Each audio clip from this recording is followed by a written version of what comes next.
Hello friends, welcome to our channel Cbse English, the topper's choice. In today's video, we are going to read second lesson from class 9th supplementary reader book Moments, The Adventures of Toto. Have you ever had a baby monkey as a pet? Toto is a baby monkey.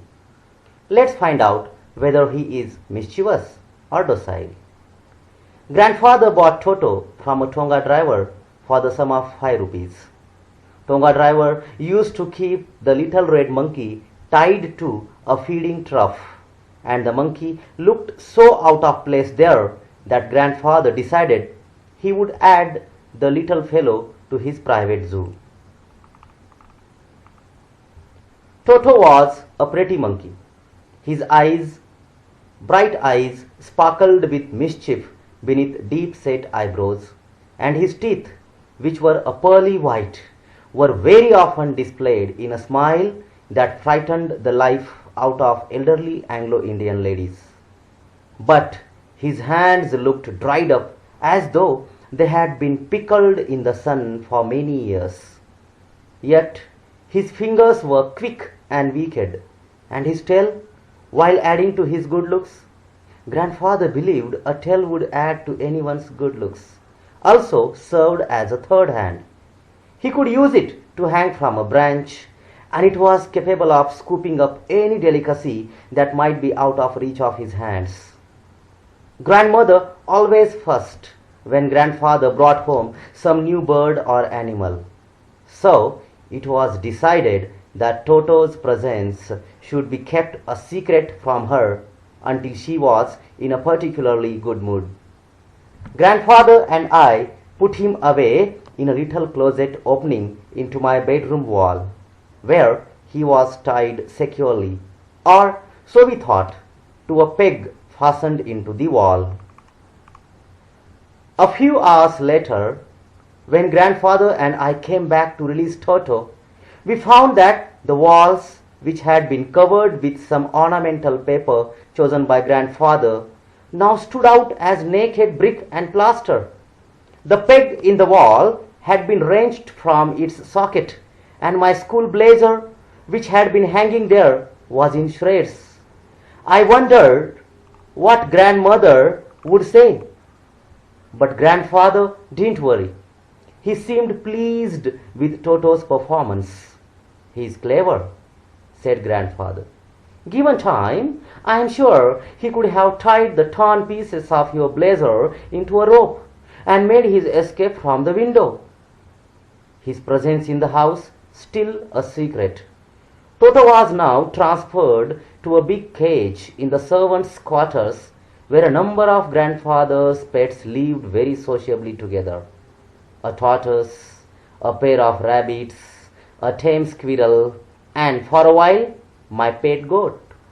But the monkey would not allow any of his companions to sleep at night. So grandfather, who had to leave Dehradun next day to collect his pension in Saharanpur, decided to take him along. Unfortunately, I could not accompany grandfather on that trip, but he told me about it afterwards. A big black canvas kit bag was provided for Toto. This, with some straw at the bottom, became his new abode. When the bag was closed, there was no escape. Toto could not get his hands through the opening, and the canvas was too strong for him to bite his way through. His efforts to get out only had the effect of making the bag roll about on the floor or occasionally jump into the air, an exhibition that attracted a curious crowd of onlookers on the Dehradun railway platform. Toto remained in the bag as far as Saharanpur, but while grandfather was producing his ticket at the railway turnstile, Toto suddenly poked his head out of the bag and gave the ticket collector a wide grin. The poor man was taken aback, but with great presence of mind and much to grandfather's annoyance, he said, "Sir, you have a dog with you. You will have to pay for it accordingly." In vain did grandfather take Toto out of the bag. In vain did he try to prove that a monkey did not qualify as a dog or even as a quadruped. Toto was classified a dog by the ticket collector, and 3 rupees was the sum handed over as his fare. Then grandfather, just to get his own back, took from his pocket our pet tortoise and said, "What must I pay for this, since you charge for all animals?" The ticket collector looked closely at the tortoise, prodded it with his forefinger, gave grandfather a pleased and triumphant look, and said, "No charge. It is not a dog."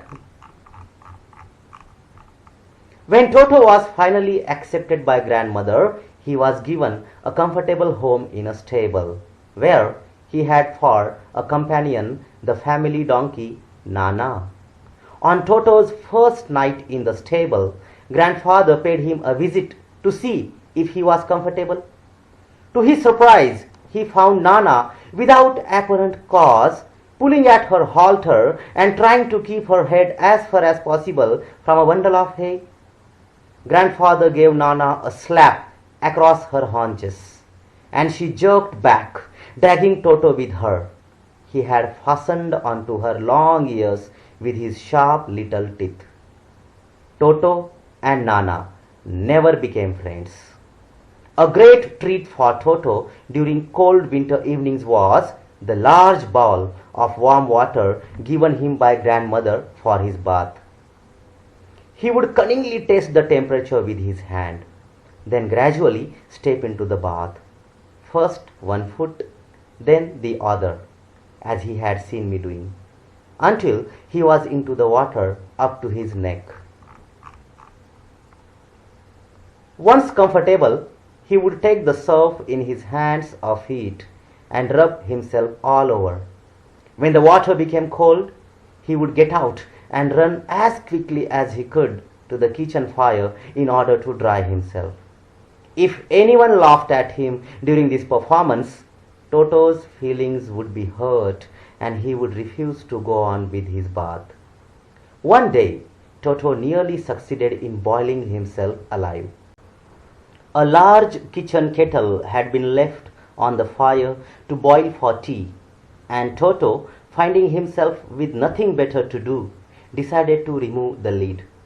Finding the water just warm enough for a bath, he got in, with his head sticking out from the open kettle.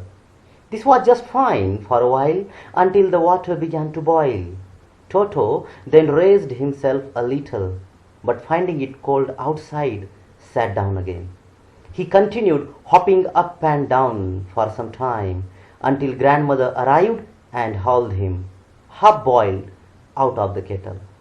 If there is a part of the brain specially devoted to mischief, that part was largely developed in Toto.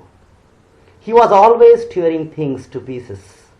Whenever one of my aunts came near him, he made every effort to get hold of her dress and tear a hole in it. One day, at lunchtime, a large dish of pulao stood in the center of the dining table. We entered the room to find Toto stuffing himself with rice. My grandmother screamed, and Toto threw a plate at her. One of my aunts rushed forward and received a glass of water in the face. When grandfather arrived, Toto picked up the dish of pulao and made his exit through a window. We found him in the branches of the jackfruit tree, the dish still in his arms. He remained there all afternoon, eating slowly through the rice, determined on finishing every grain. And then, in order to spite grandmother, who had screamed at him, he threw the dish down from the tree and chattered with delight when it broke into 100 pieces. Obviously, Toto was not the sort of pet we could keep for long. Even grandfather realized that. We were not well-to-do and could not afford the frequent loss of dishes, clothes, curtains, and wallpaper. So, grandfather found the Tonga driver and sold Toto back to him for only 3 rupees. Ruskin Bond.